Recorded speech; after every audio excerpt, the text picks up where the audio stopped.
Hello, dear viewers, welcome back. Today, we enter a new chapter of Lie Too Deep, a story that has tested the boundaries of love, endurance, and fate.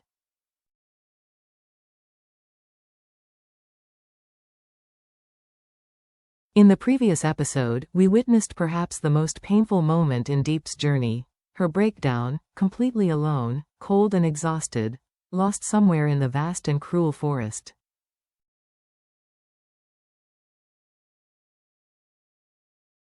But even though her body had surrendered, her heart remained strong. Because of a name.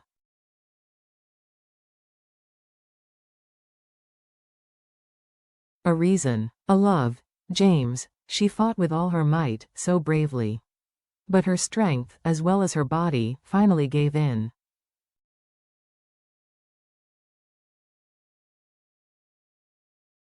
The sky fell cold, heartless blankets.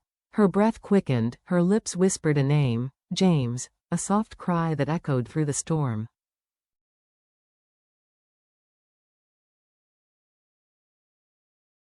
In that passionate mist, she saw him, held in his arms, safe in the illusion of a love that once seemed eternal.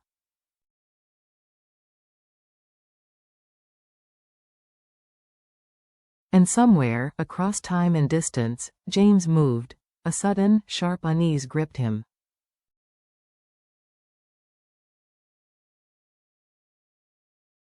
A man known for his logic and control felt something inexplicable. He didn't know where she was, but he knew she needed him.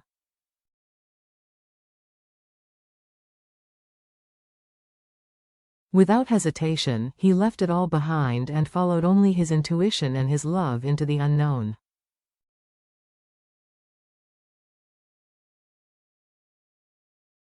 The sky was just getting light, and Diep, weak and frail, trudged forward, hunger gnawing at her every step.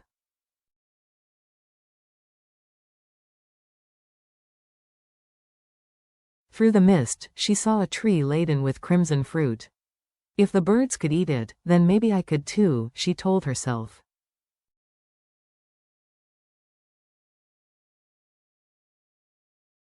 She ate slowly, desperately. But a moment later, the world seemed to turn upside down.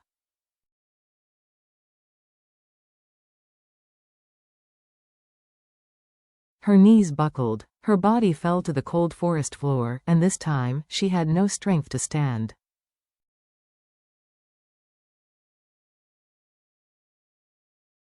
There was no one to call, no one to see, until fate intervened.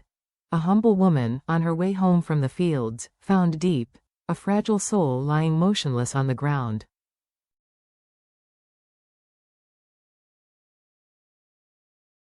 She struggled to breathe, a whisper, weak but still alive. She did not hesitate.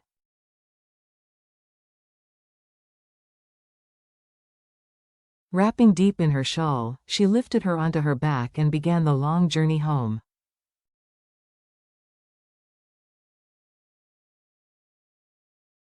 Don't give up, she whispered. Hold on, I'll make a fire. I'll cook porridge. Hold on.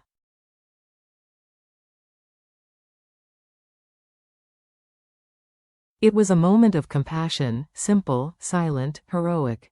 For a whole day and night, the woman took care of Diep.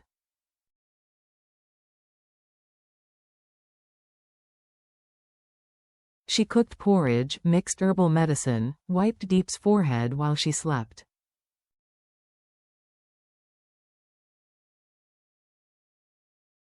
And even when Diep muttered James' name in her delirium, the woman was still by her side, asking for nothing, just hoping she would survive.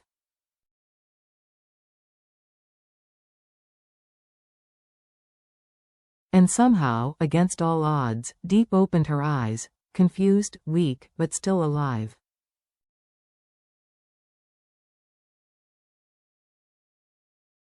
The woman brought only warmth. You're safe here, she said. I found you on the side of the road.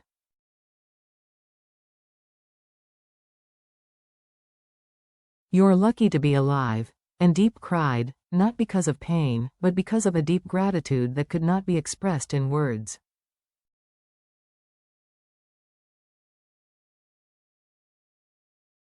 When her health had recovered, Diep asked about the fruit she had eaten. The woman chuckled. It's safe.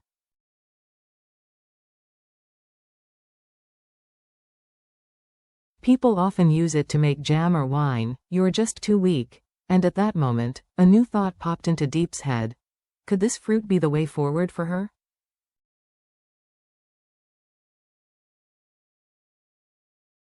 She returned to the tree, carefully picked each fruit, then ventured down to a small market.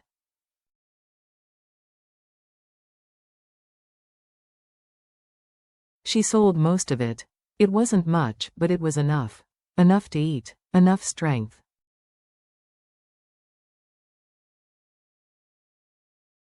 Enough strength to keep going. She clutched the coins and whispered into the wind, James.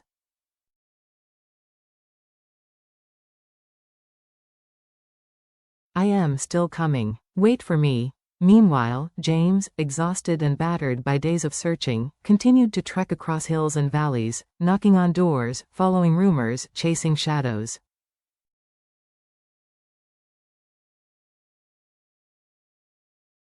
He followed every step, even returning to Diep's empty house. There, he cleaned the yard, swept the floor, lit a fire, not because he believed she would return today, but because he needed that hope to live somewhere.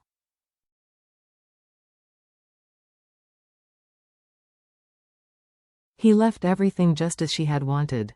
A home waiting. Then a miracle happened.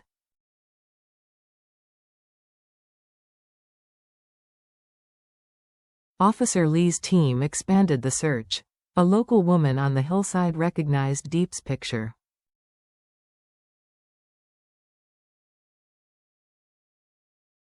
Yes, she said, I found her in the woods. She stayed with me for a few days. She just left yesterday.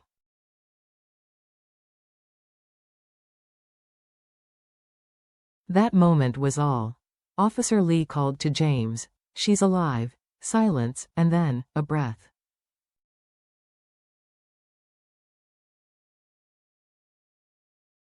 Are you sure? Yes.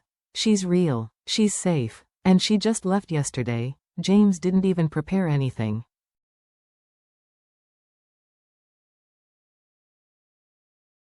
He just ran. Now, he drives not with doubt but with direction. No longer searching blindly, but driven by purpose.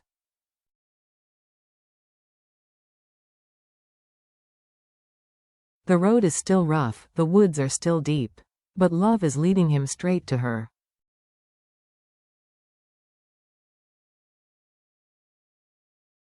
And as the sun sets behind the mountains, and the world holds its breath, we have one question burning more than ever.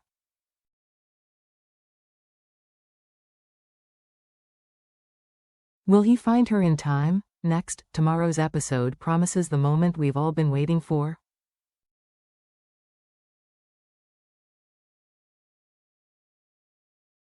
A breathtaking reunion. Tears. Long-buried truths finally told. Because when love is deep enough, it always finds a way back.